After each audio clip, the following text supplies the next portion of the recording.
Good evening.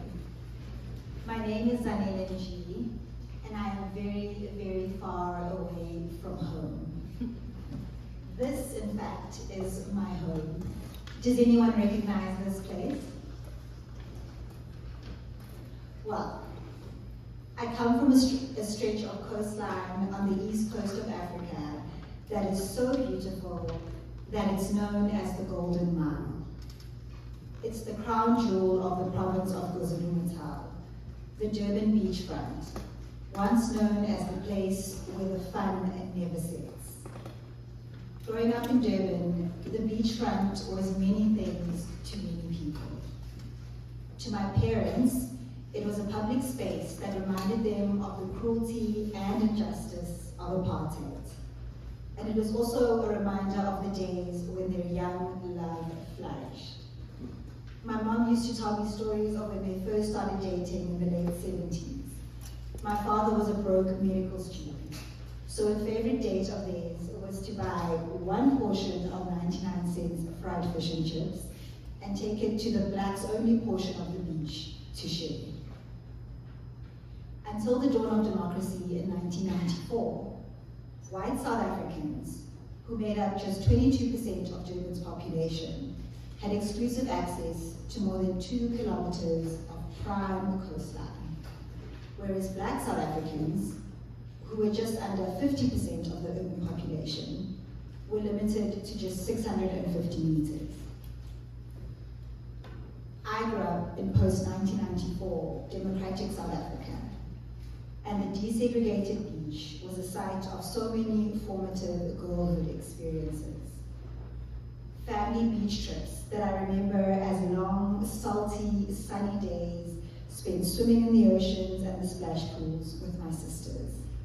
I always looked forward to lunch, steaming hot pieces of KFC chicken that I can still smell and feel between my cold, prune fingers. I grew up thinking that the beach was where people went to hold hands. Married couples taking strolls after work, young couples on ice cream dates. And another sight that may be more unusual in other cultures. Grown men walking together and talking, their baby fingers locked together in a pinky promise of friendship. In my culture, Zulu culture, that was considered a normal sign of platonic affection. So as a teen, that's where I went to hold hands too, to meet up with my little high school boyfriends and hold each other's little hands and hold each other by the waist, camouflaged amongst all the other public displays of affection, safe from my mother or my aunts catching me. Then, when I was a party girl in my 20s, the party never had to end because we could always go to the beach. There was a restaurant, well, really a diner really, on the promenade that served delicious bunny chows 24 hours a day. We'd stumble out of the club, down to the diner, and enjoy the perfect drunken food while watching the sunrise and the surfers swim out. This is a bunny chow. It's a meal invented in Durban, consisting of curry served in a hollowed out loaf of fresh white bread. These are rickshaws and a rickshaw driver, another uniquely Durban attraction. It's a 150-year-old profession that dates back to the colonial days in the 1800s when they were widely used as a form of public transport. Now rickshaw rides are a tourist attraction, a wild ride that you take at your own risk. The drivers are known for thrilling their passengers with unexpected dips and turns and sudden stops.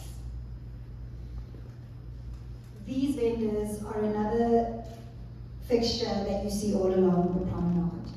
They're usually women who support their families by selling intricately made hand-beaded goods in the traditional Zulu style. So as you can tell, the Golden Mile was not just a precious space for leisure. Tourism is a huge industry in Durban and the livelihood of many Durbanites. That's what the water means to us. We grow up, we fall in love, we bond with and raise our families under the watch of the waves. Their rhythmic ebb and flow is the backdrop.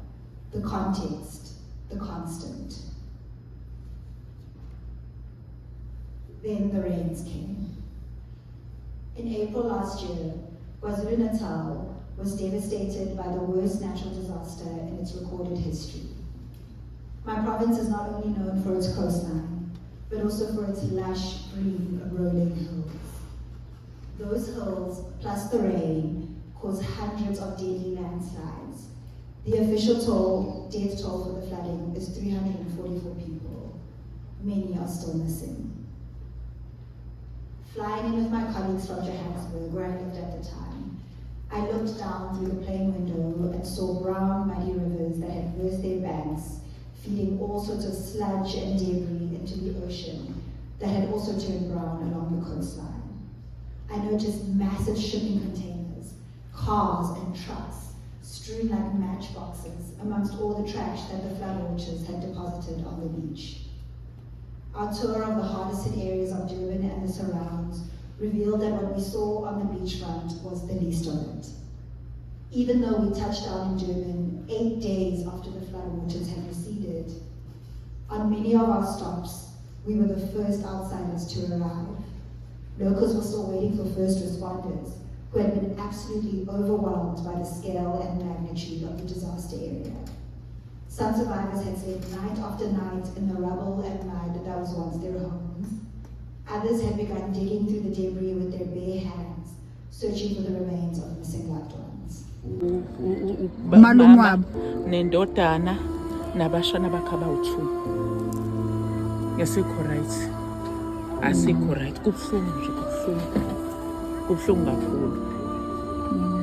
Kubuhlungu ngathi ngangcono ke sixoliso kubabona.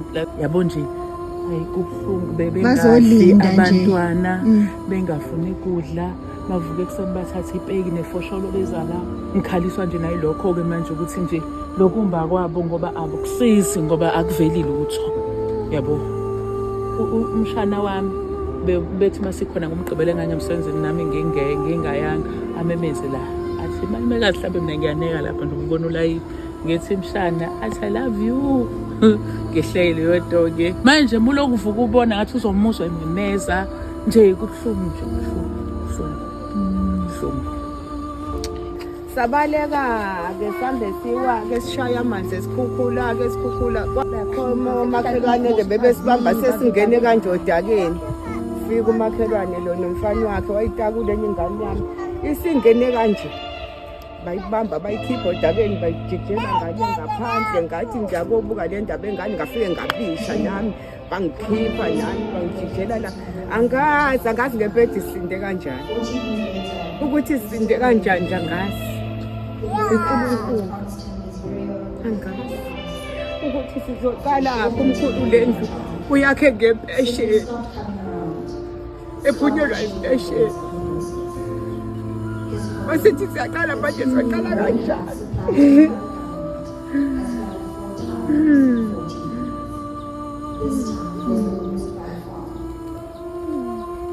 Sesizalelo sethu lempesheni besethi lendlu yona yogugela sizokankani manje soqala uphuke yonke into eyiplango beyakhe le soqala.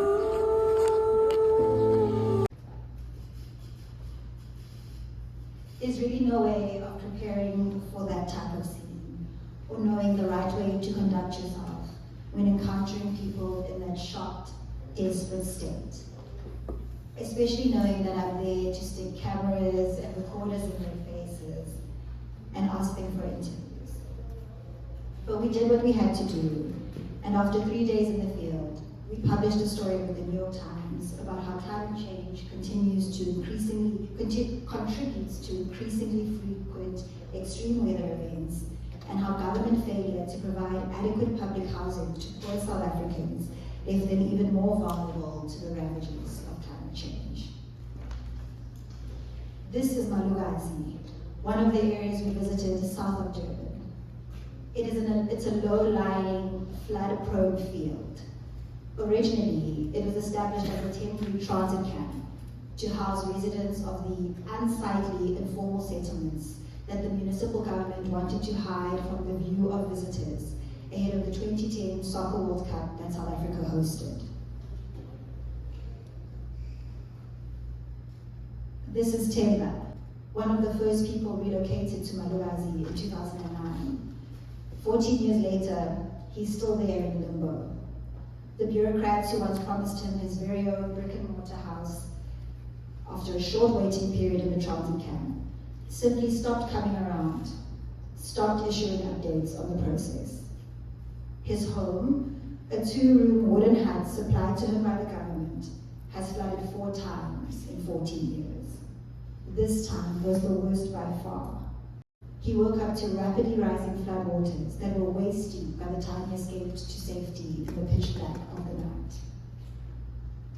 The flooding and its aftermath also laid bare how, just like Temba and his community, our precious coastline has been abandoned and left vulnerable to such disasters by the public institutions that are supposed to be its custodians. The beaches were closed immediately after the disaster for cleanup efforts. Durban's sewage system, already ailing and in need of maintenance, was badly damaged by the storm and began spewing raw, toxic sewage into the water. Because of high E. coli levels, the beaches stayed closed to swimmers for months afterwards, and many remain closed to this day, almost 18 months later. Tourism has been seriously affected, and many of the people who earned a living from it are now bearing the double burden of recovering from the physical damage of the storm, as well as dealing with the loss of income and the life that the Golden Mile once provided. So if I'm here to talk about climate change, why stand up here and tell you guys about bunny chows and beaches and boys? Well, hearing about my parents' lived experience of apartheid gave me an important perspective that I believe shaped me into the journalist that I am today. And that is an awareness that the terrible things that happen to people are not the only things about their lives worth paying attention to. These events are catalysts, but not the whole story. Coming from Africa, a continent that is usually only spoken about in the context of its challenges, whose people are often framed by international media as interchangeable tropes for all types of suffering, food insecurity, war, poverty, and now climate change. It's really important for my work to also capture the ways of life that make us who we are. The spaces that were sites for rituals and routines that we may be losing because of climate change. That reporting trip was the last time that I visited Durban. As the plane took off back to Johannesburg, I looked through the window, taking in my beloved coastline for the last time. Reporting from a place I know so intimately made me think about how the usual way of doing things, dropping in with the sole mission of collecting sound bites and pictures before quickly heading out, does not do justice to the places and people that we write about. The floods made international headlines, so some of you may already know that about Durban. Hopefully, by letting you into my recollections of the city, I've given you a more holistic picture that you can remember and take with you. People's lives are more than the worst thing that's ever happened to them. They're also the things they return to, the comforts and spaces that remind them of who they were before catastrophe. And how they move on from disasters depends on a number of things, including their access to what once gave their lives meaning before everything was upended. Support systems, togetherness, simple pleasures, and the public spaces where those take place.